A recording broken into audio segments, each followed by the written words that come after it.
Hello there again. Look at what we got. Some great Biedermeier chairs to work with, and I'm looking forward to working with them.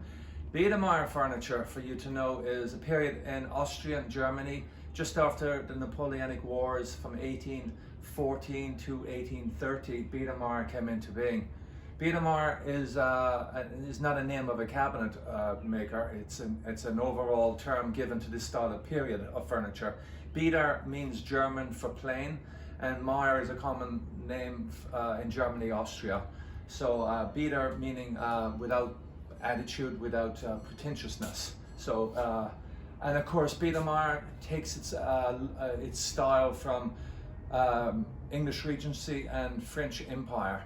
So the period of Biedermeier is they got rid of all the curly cues and just made it kind of less pretentious. And here's a great example of what I'm talking about. So we're going to start with the polishing, which means we're going to start with all the sanding and then shellacking, and then we're going to make these finials. I want to make this finial black, so it gives it a little bit of oomph after we have them all high polished. Gives it that little bit more of a look.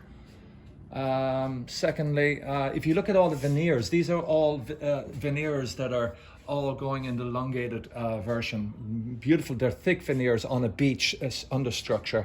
We have all the clamping and gluing going on here on the loose veneers. That has to be done first before we do any of the polishing, of course.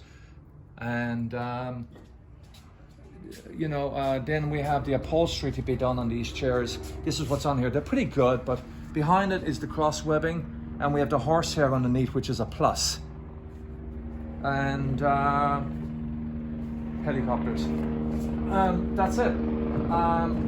If you like what we're doing, give us the thumbs up, and if you have any comments, write it down below, and we look forward to hearing from you, and so we can have a chat again in 2 weeks once we're done with everything.